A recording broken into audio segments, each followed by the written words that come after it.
Hey everyone, and welcome back to my channel. I know that things have been very strange and has been an adjustment for everyone since we're all trying to stay inside. We're just trying to avoid the world. We're all forced to be introverts at this point, and hopefully everyone is safe. And if you're viewing this video, I hope that everything is going okay, kind of wherever you are. I live in Florida, and so I think we are like the 12th highest state for coronavirus cases, but with everything going on, I am a big believer in controlling what you can when everything feels out of control and everything is new and it's new territory for everyone. So everyone's on different spectrums of being scared. I'm trying to think in my head, what is something I can control? And one thing that I can control is a March/April TBR, since I haven't made a TBR I think at all this year. Like, even when I attempted to do some readathons, I really didn't even have a TBR for those, and I didn't even really participate in them. So I have a few books set aside that I want to get to between now and the end of April, and I'm hoping that by the end of April everything clears up. And I'm also supposed to be getting some new bookshelves in next week, and I ordered them before everything went on out there. So maybe they'll come, maybe they won't. It says they will. So hopefully I have a video coming up with my new bookshelves. They're going to be kind of bare because this is kind of what I'm working with. I finally have space for books, so it's going to take a while to build up a little mini library for me. Anyway, without further ado, the first book on my TBR is a book that I talked about in my last video. It is a single bound trilogy, and there's actually, I think, a novella or a short story of The Awakened Kingdom. I'm not entirely sure because I'm only 50 pages into this, but I like it so far. Basically, at this point, it is about a girl whose mother abdicated her position as being heir of basically the entire world. So basically, in this world setting, there is a family who basically runs everything. And a millennia or like centuries ago, I don't even remember how far back it goes, but the Sky Father, which is basically like one of their highest gods, because there were originally 3 and then one came out victorious, and one died, and then one was imprisoned, and then 3 others followed, and the Sky Father kind of gifted his priest or whatever with these gods basically as their weapons or slaves, or however you want to phrase it. They don't like to use the term slave, but essentially that's what they are, and they basically have control over these gods and control the entire world. So it's kind of interesting getting used to the story plot. Essentially, her grandfather brings her back home shortly after her mother dies to kind of get revenge on the fact that her mother left the grandfather and didn't want her or her daughter to be any part of this. It's got a lot of trigger warnings for especially racism and religion. It's interesting. It's an interesting concept though, and I'm very much into it, and I'm very excited to continue reading this. I am hoping to read the entire trilogy, like this whole shebang kind of thing, by the end of April, but we'll see how far I get into it. It seems to be a fast read. I've only had a chance to read it for about an hour or two, and I'm already 50 pages into it. I know I'm a very slow reader, but this entire book is just under 1,500, between the 1,400 and 1,500 page mark. So I think I can finish it in like a week or two. We'll see how that goes. Next set of books that I have, I am a big bargain shopper, and I had gone to a bookstore near where I live, and I don't like that they're not the same edition. The papers are the different. Although I can't complain because they were kind of cheap, but this one is the one that I got, which is the second book. It's called the Map Makers series or trilogy. I think there's 3. So these are the first 2. And I guess they don't look very different from the side. So like if I have them on the bookshelf, they don't look very different. So I think I can deal with this side not being very similar. But basically this is about a girl named Sophia. This book series, each area of the world was thrown into a different time frame. And I think this took place in, 1891 is when all of this happened. And so from prehistory all the way to like the far future, every area in the world is set in a different time.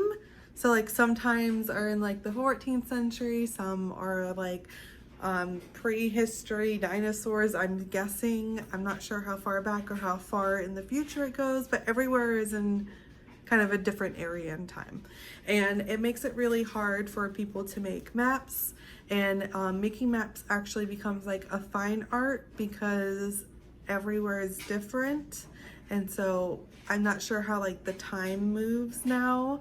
So basically it's a fine art and they're very rare. And Sophia is kind of taken in by her uncle, who is basically an expert and master and the best at making these maps. She learns everything that he has to teach her, and then he gets kidnapped. But before he gets kidnapped, he gives her a map to the greatest treasure on earth or something like that. And since all the areas are in different times, it's like the greatest treasure of all time. And so she's trying to rescue her uncle and stay out of danger and keep that map out of the people's hands who are trying to kidnap her and have her uncle. So it seems like a very adventurous story. I like the concept that every place is sort of not you know, on the same time. You know, times are different everywhere, and it seems like stepping into the past in a lot of different places. So I'm interested to see how that works out. It's by S.E. Grove, and it looks like these are sort of middle grade books. It says 10 or up, so this seems like a middle grade book. So I'm anticipating some very light adventure, hopefully nothing too gruesome, nothing too explicit. This seems like a very innocent, fun, whimsical story, so I'm excited. Is a book that I had gotten a lot of recommendations for, and I know Jesse the reader had actually read this whole trilogy in like 24 hours, I think, and he said it was really good. I have some personal friends who want me to read it, and it's called The Ash Princess by Laura Sebastian.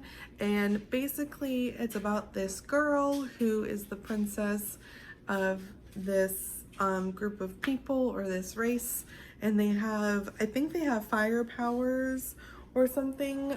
They can, I don't know if they can either control fire or it's something to do with fire.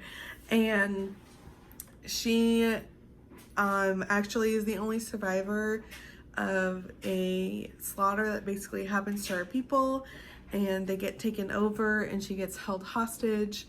And they treat her really badly, they abuse her, and I'm really not looking forward to those parts.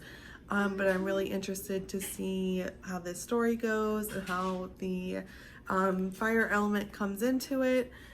She's basically degraded throughout most of this book, and it's a trilogy, so I'm kind of interested to see after I read this how it goes on. And the next book I have is All the Stars and Teeth by Adeline Grace.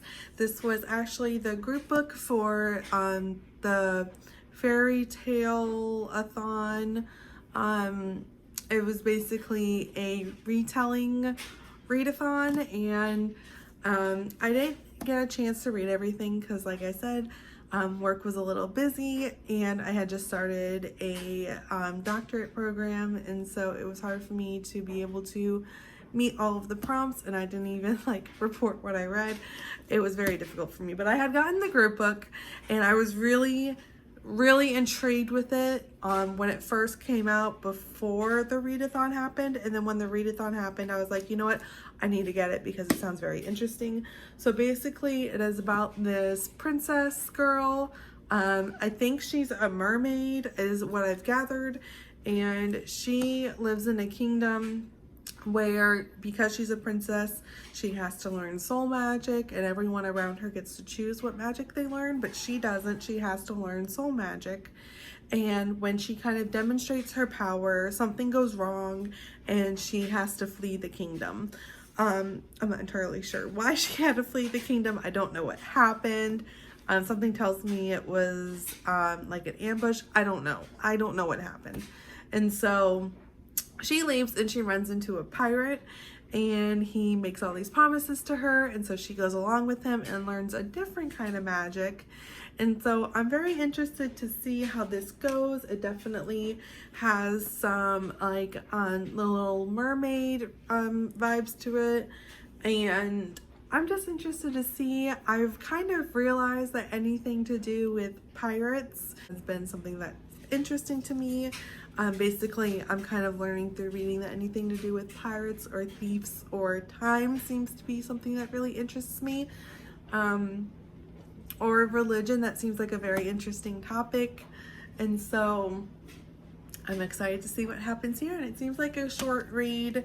I'm not sure if this is a trilogy. It's just under the 400 page mark. And this cover is so pretty. I don't know if you can see the cover very well. I just love the designs and how it kind of has that shine in some parts of it, and the background's like a matte kind of feel. It feels really good to hold. Even the spine looks really pretty. And the last book that I have on my TBR is another book that I got for really cheap, and it's nice because it was a hardcover. It was only like $3, and it's kind of got some gold kind of texture to it, so it's not a bad book. This book is called Fly Trap by Frances Hardinge. I'm not entirely sure how to pronounce it. I love this design of the clock. I'm a sucker for anything clock related for some reason. It's got a really nice design with all the gears. I just love the look of gears for some reason. And basically it's about these two people who are like kind of like a partners in crime kind of thing, Mosca and Clint. And I think it said that they were in a heist of some kind, and when they are fleeing to escape, and they barely escape from whatever this heist kind of situation is, they end up in this kind of alternate reality world type of thing, where it takes it's a really high price to get in, it's a really high price to get out, and somehow they manage to get in together.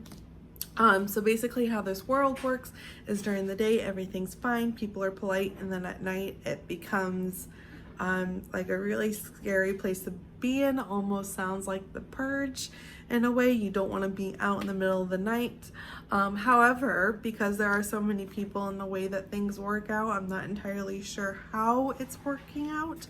But based on your name is when you can either be out during the day or you can be out during the night. And they actually get separated based on their name. So only one of them can be out during the day, and only one of them can be out during the night when it's really dangerous. And so they're basically fighting so that they can get to each other, and fighting so that they can get out. So it's kind of an interesting concept. I like how it's the day and night is different. I like that aspect. I also think it's very unique that people are separated based on name. Nonetheless, it seems like an interesting book, really fun book, and I hope to read it within the next month. So those were the books that I plan on reading by the end of April. If you have read any of those, just comment below. I'd be very interested to see what your thoughts were. If you were interested in these or you haven't heard of them before, just let me know what you thought about them.